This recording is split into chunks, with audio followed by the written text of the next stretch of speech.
Welcome to the return of the Primal Endurance podcast.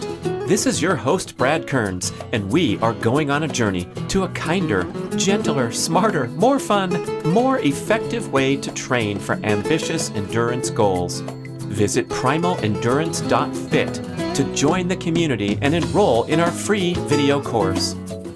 Hey, let's learn from the best. How about Eliud Kipchoge, the greatest long-distance runner of all time, the greatest marathon runner of all time, one of the greatest endurance athletes of all time, one of the most amazing humans of all time. He has broken the 2-hour barrier for the 26.2-mile marathon. My recording was made when he just missed it with a 2-hour and 25-second race. And then he went back into one of these orchestrated events that they set up for him with pacers, on a racetrack. It wasn't an official marathon race. Some marathon purists contend that this record should be asterisks because it's not your typical running the marathon through the streets of New York or Boston or London.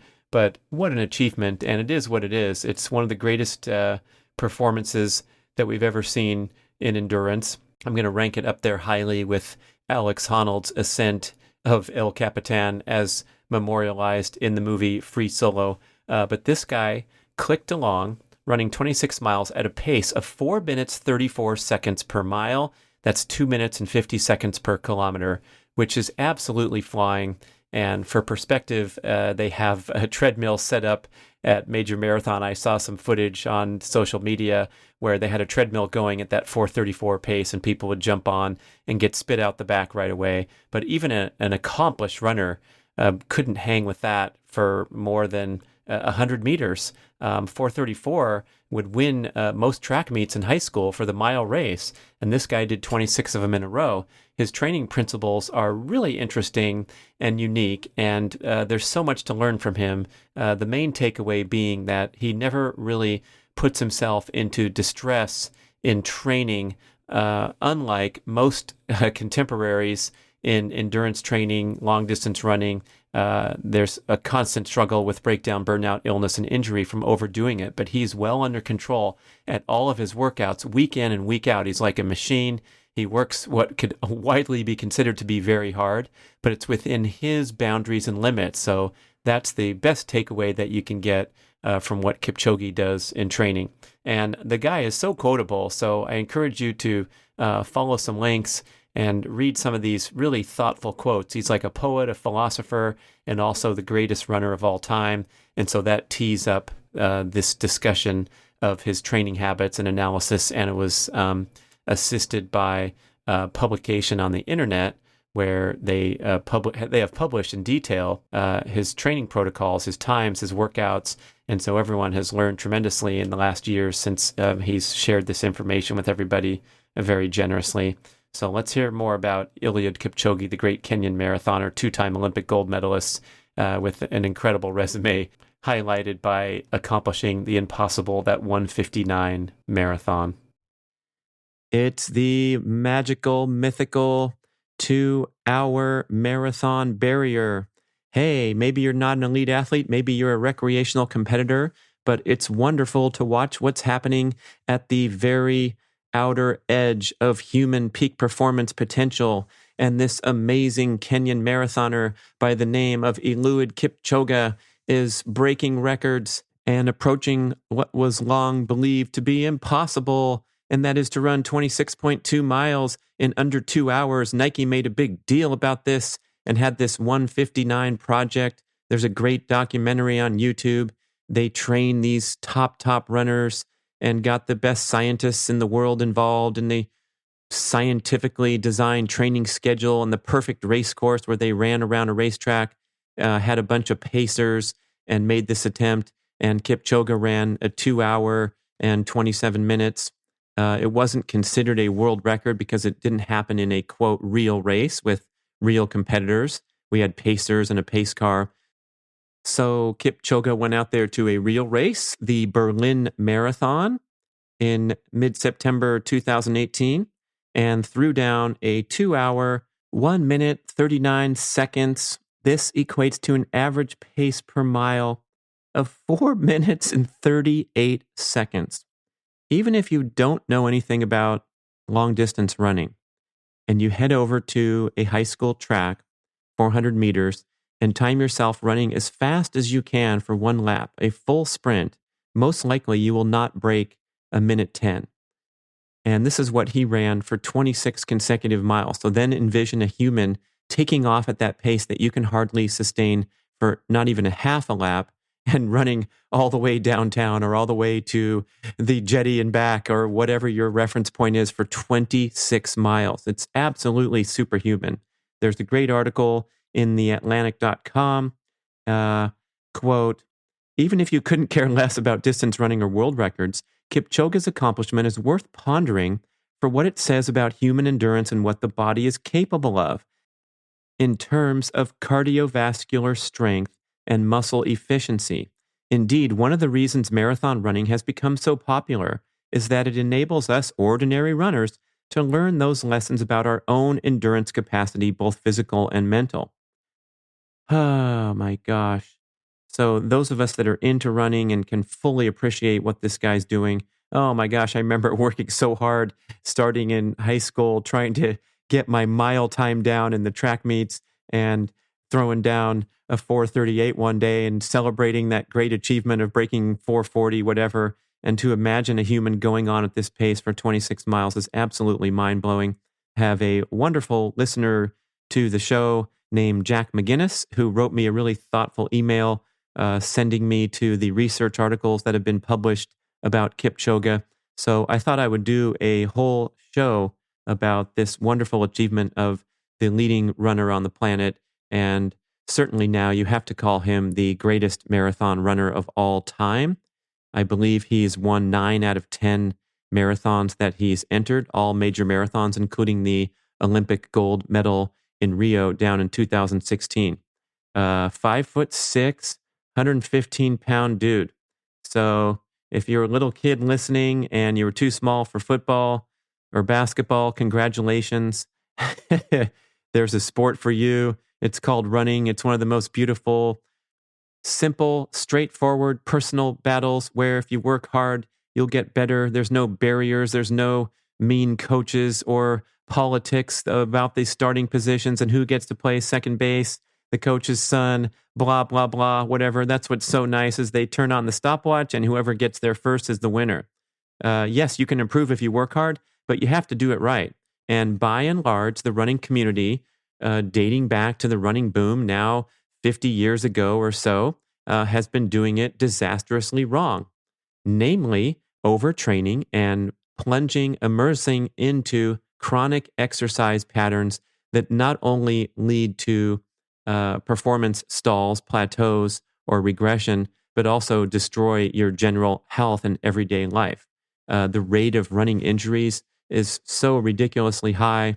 There's a great book by Dr. Kelly Starrett called Ready to Run, talking about how to get into this sport and sustain great performance without the injuries, working on flexibility, mobility. But mainly it comes down to training in a sensible manner rather than directing this highly motivated, driven type A personality that's attracted to running, rather than applying those bull-headed personality characteristics into the complex challenge of endurance training. And Kipchoge is an incredible example of a guy who is healthy and balanced. He's very wise and thoughtful. He offers up these incredible quotes where he's going to be going down in history, not just as the top runner, but as one of the most thoughtful philosophers of modern times, especially of athletic peak performance.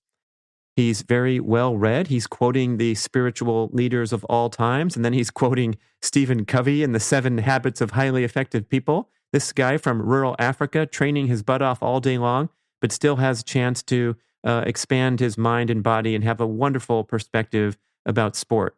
The article that's going to be in the show notes was written by this prominent coach and trainer named Steve Magnus, really making a great name for himself as one of the leading scientists/coaches in the endurance running scene in the United States, which is great because his name first surfaced, unfortunately, in a controversial setting when he kind of did a whistleblower up at the uh, hallowed quarters of the Nike running community in Portland, Oregon, and the great coach Alberto Salazar.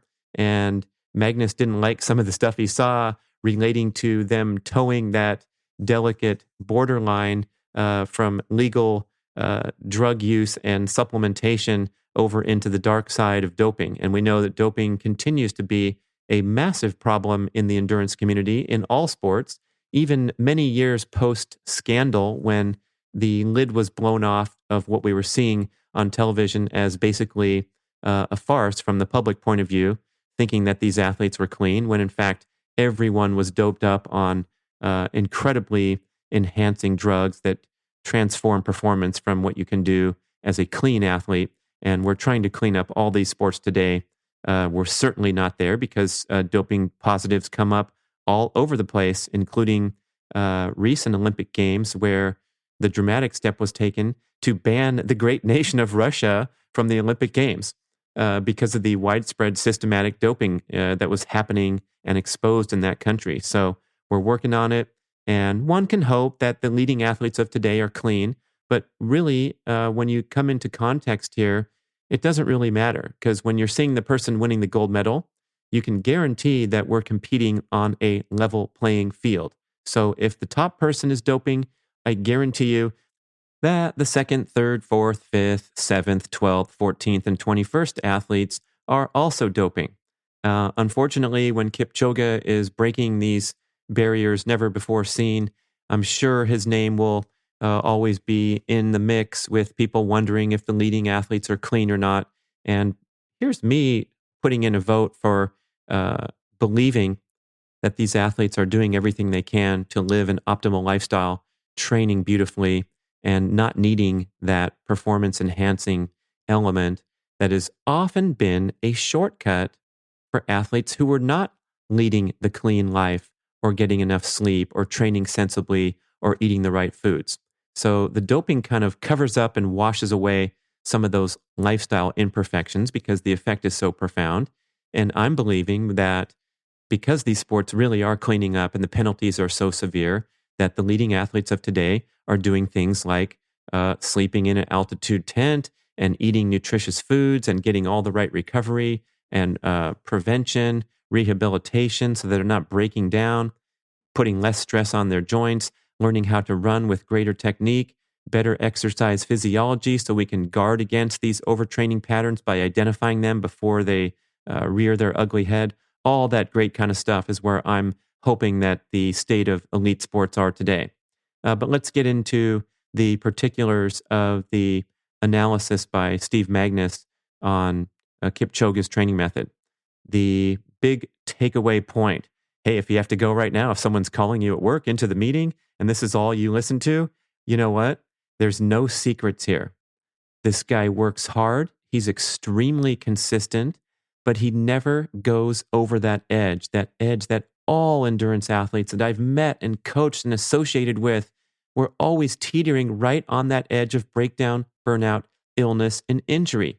You know what I'm talking about. Raise your hand if you've been sick or injured in the last couple years as you progress toward these ambitious endurance goals. Most likely you had, and most likely it was strongly related to you overdoing it.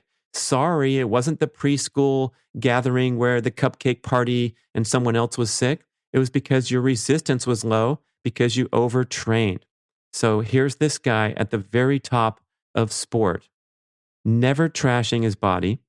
He reports that he never extends himself beyond 80% in training. 80%. That's a ton left in the tank waiting to be unleashed on race day against his poor competitors, who report that when this guy shows up on the starting line, they're totally psyched out because they know they're going to suffer royally because this guy pushes the pace and he's like a machine. And you can just count on a bloodbath out there when this guy's on the starting line. The running community obsessed with weekly mileage will be interested to know that this guy puts in around 110 to 120 miles every week. No, he doesn't have blocks or phases or down cycles and ramp ups. He just hits the same volume every week, week in, week out, not even tapering before big races. That's crazy stuff. But imagine never overextending yourself, never digging yourself a hole, and never needing these down weeks where you can just keep humming along at a training pattern that's comfortable and adaptable to you. So Jack is doing some editorializing here, saying, if you allow me to do so, I would love to translate his training in terms of heart rate and the MAF concept of 180 minus your age. Because Kipchoge is not wearing a heart rate monitor and not reporting his heart rates during his workouts.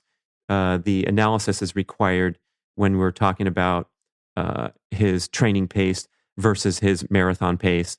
For example, when he's out there running a 6 minute per mile for 20 miles, that's actually an easy workout because this is a guy who can run 4:38 pace for 26 miles in a race. Okay, so Jack says he trains at fairly fast paces, obviously, but it's relative to his actual ability. Even his interval workouts are essentially what Dr. Maffetone has called in the past aerobic intervals.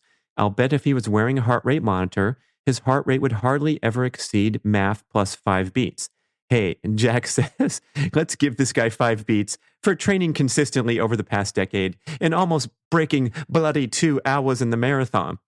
Oh my goodness. So here's Jack again. In the rare instance that he exceeds MAF, I would bet my life savings, he didn't inform us what that is, but he's making a strong bet that he still adheres to Phil's seemingly counter advice to never exceed 90% of your max heart rate when doing anaerobic training.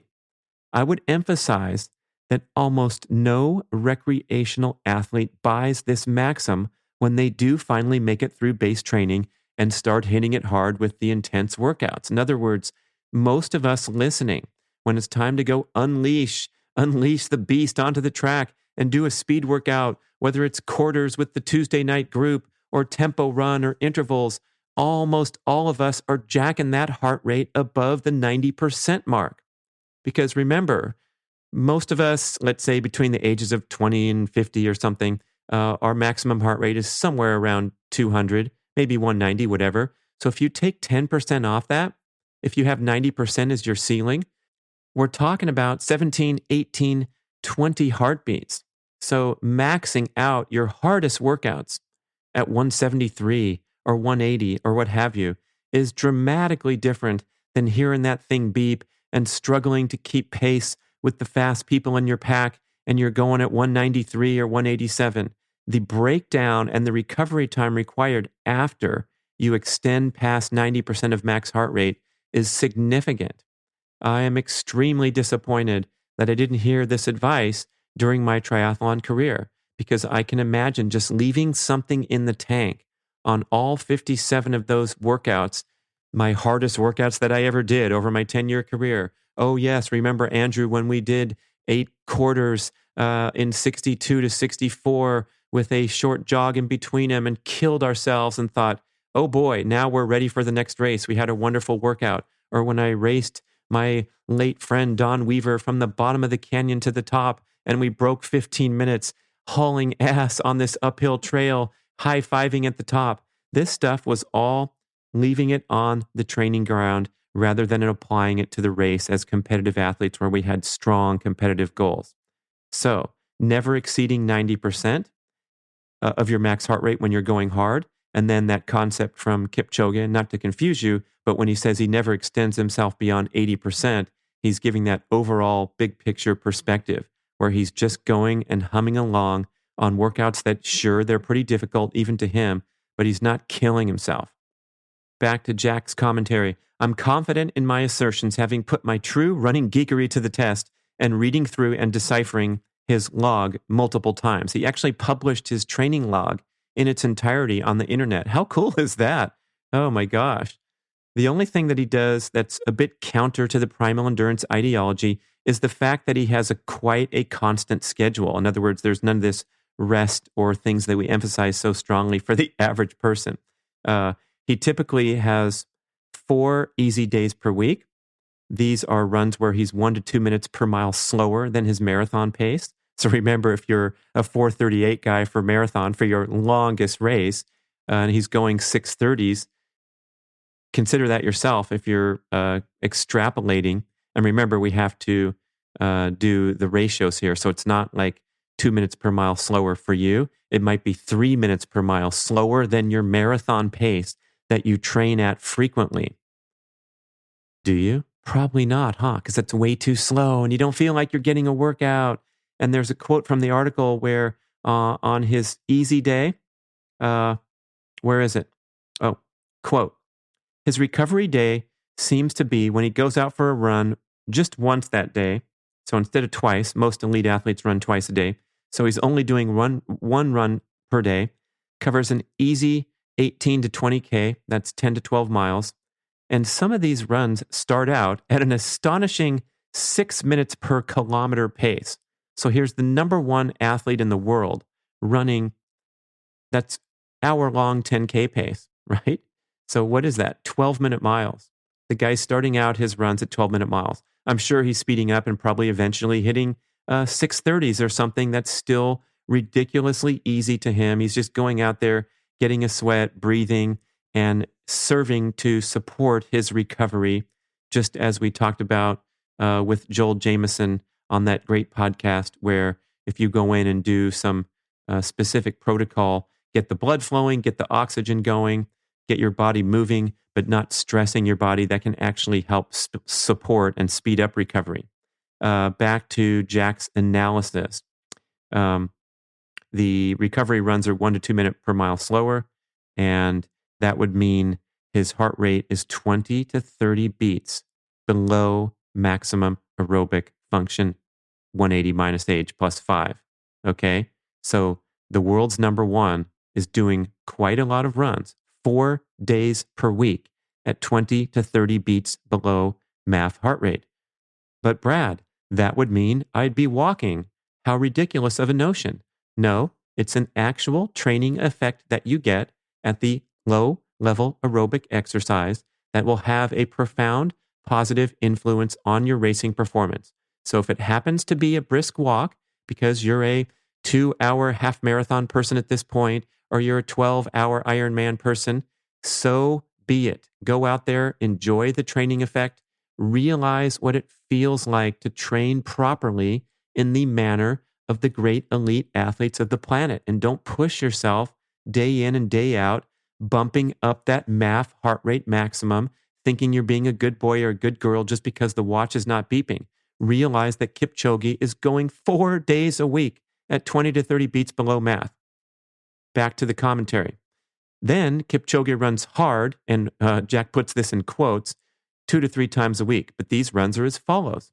He does intervals on the track on Tuesday, but these are not gut-busting intervals. It's a high volume of intervals that are barely faster than his marathon pace with a pretty long recovery time.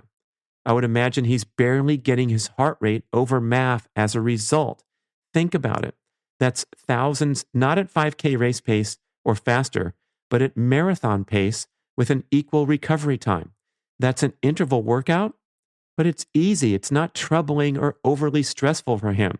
So he's put in this time. He's gotten better over time. He's genetically gifted. He trains at high altitude in Kenya. He's got a lot of things going for him that enable him to get down to the 2-hour mark. But if you're a person that's trying to break the 3-hour mark or trying to break the 4-hour mark, just apply these insights to your relative example and will have great, significant impact. And I report this often on the show and in the book Primal Endurance when I slowed down, and that was the gateway to improving my performance on the professional triathlon circuit.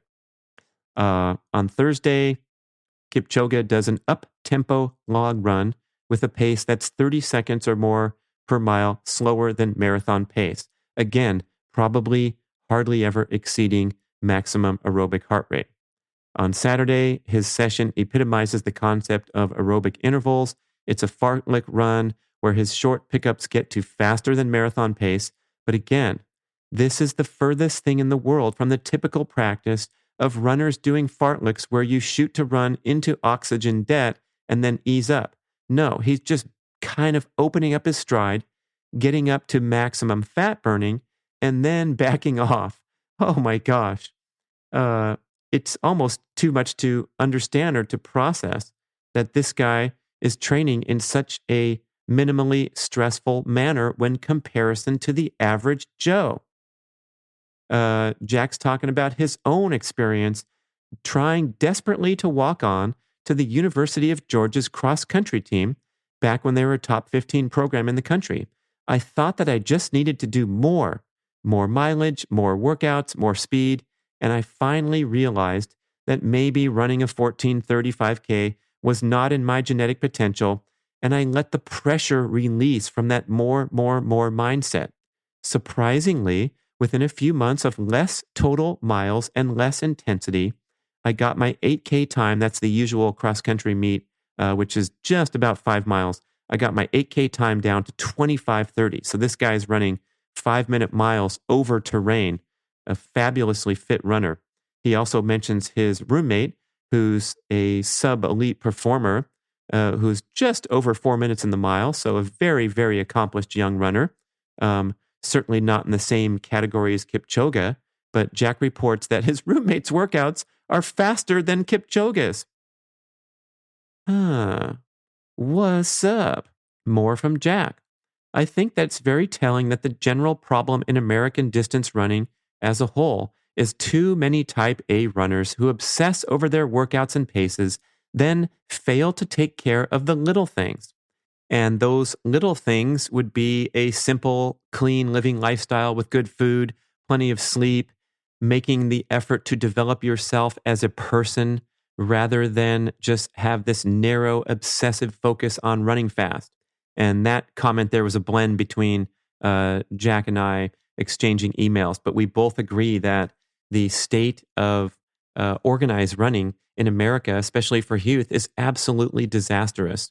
If there's any high school coaches listening or people that influence young runners, and I know there are because some of you write in that have transformed your program and taken it a little easy on the kids and seen them improve and seen less attrition rate when you don't push them so hard and grind them like they're little machines or little miniature Olympians when they're just trying to go out there and have fun and have a social experience. Kids actually improve when they have a good time and don't drive themselves into exhaustion. That's when they make it through the season because their parents insist that they do. You never quit, not in our family. They make it through one season and then they say, forget it. I'm going to go to the beach and work at the lifeguard tower. So this attrition thing's got to stop. This abuse of young runners has got to stop. Slow them down. Ensure that they have fun. Ensure that there's plenty of low stress workouts, knowing that this will develop them into top competitors because it allows the body to build their aerobic energy producing enzymes and muscle fibers without the stress of high intensity or black hole training where you're producing some waste products in the bloodstream and having to take time to recover after. You're producing stress hormones in the bloodstream and having to recover from that and rebalance and get back to baseline, normal, healthy functioning, hoping that your immune system or your musculoskeletal system does not become compromised by the repeatedly overly stressful workouts. Okay, so college runners, college coaches, high school, wake up, notice the tremendous example of Eliud Kipchoge and try to model that. It works. Simple as that. And back to Jack's final comments. I think Kipchoge is going to change the game. Yeah, for real. I mean, look at this. The guy's training log is on the internet. He is now telling the world straight up that he's not busting his chops all the time. He's living a nice, clean, simple life, working hard, but not killing himself. Huge difference. Also, Jack observes that this guy's an amazing man as a whole. So I appreciate you letting me share my insights. Jack continues, I have helped 5 people reclaim their running lives, and mine has been reclaimed as well, thanks to reading Primal Endurance and also Maffetone's work. I'm very passionate to spread the message and get fired up seeing these kind of results. Hopefully, we can get many runners and endurance athletes to relax one of these days, and then we'll end up seeing breakthrough performances, PRs, longer careers, all that good stuff. Thank you for listening. I hope you take inspiration from this show. Go Google this dude and see what he's all about. Check out some of his interesting quotes. Okay, sure. How about some of them right now pulled from this wonderful New York Times profile? published September 14th by Scott Cacchiola, titled Eliud Kipchoge is the greatest marathoner ever. Some wisdom from the man. Only the disciplined ones in life are free. If you are undisciplined, you're a slave to your moods and your passions. Whew. How about this one? It's not about the legs, it's about the heart and mind. Here's another. The best time to plant a tree was 25 years ago. The second best time to plant a tree is today. Love that. He once wrote down a formula. Motivation plus discipline equals consistency. This is cool because I've given you enough background context to fully appreciate a quote like that and not distort it, because it seems like we're guilty today in the age of hyperconnectivity and social media of taking these rah-rah isms and applying them to a dogged work ethic where you compromise your health and your balance in the name of being a badass. So this guy leads that balanced life. He's very disciplined, but he doesn't do stupid shit like most endurance athletes and most peak performers where they push themselves too hard and go over the edge of sensibility in the name of conquering the world and achieving their goals. Okay, so Kipchoge, he's a pretty chill guy, even though he's got his lifestyle dialed in with a lot of hard work, no shortcuts to success in the marathon, of course. But he says, when I run, I feel good. My mind feels good. I sleep in a free way, and I enjoy life. Compare and contrast to the nonsense that we see in mainstream sport with these misbehaving athletes and pop-off coaches and controversy and drama and all this nonsense that honestly simply would not work for a marathon runner. You can get away with it with a dysfunctional organization and Shaq and Kobe having warring of the words in the locker room, but they still win the NBA title, even though their egos are exploding outside of the boundaries of the court. This stuff is the real deal. You're going to be exposed if you have an imbalanced or distorted competitive intensity in real life when you're out there on the race course. So here's a guy that sleeps comfortably, sleeps soundly, feels free, enjoys his life, and that's when he can turn on that motor and run like no human has ever run before. Very inspiring. Hit these links, learn more about this guy, and I hope it will carry over into your own approach to endurance training. Thanks for listening.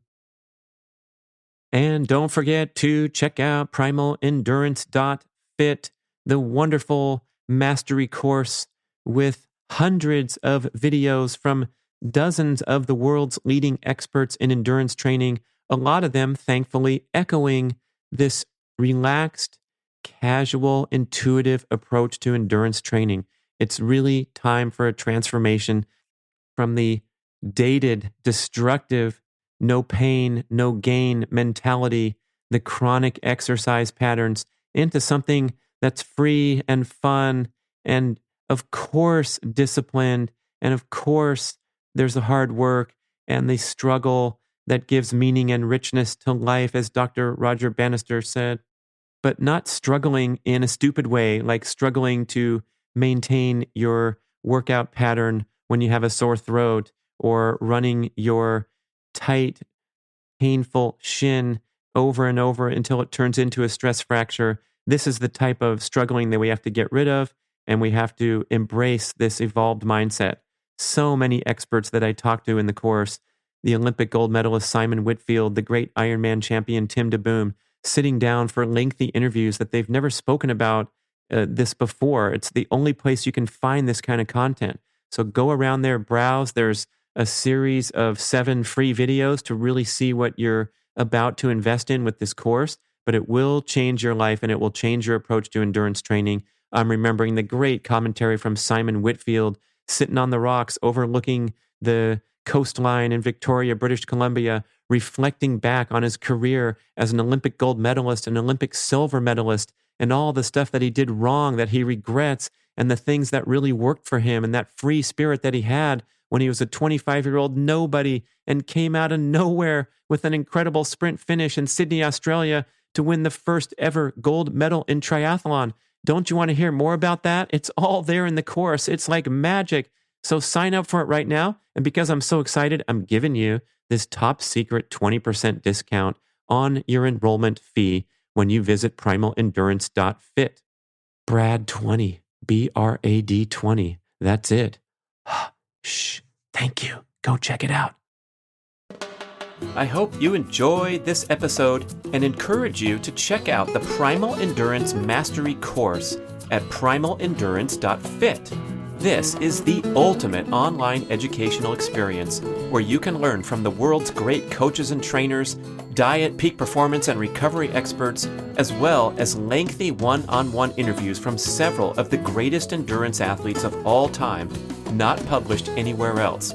It's a major educational experience with hundreds of videos, but you can get free access to a mini course with an ebook summary of the Primal Endurance approach and 9 step-by-step videos on how to become a Primal Endurance athlete.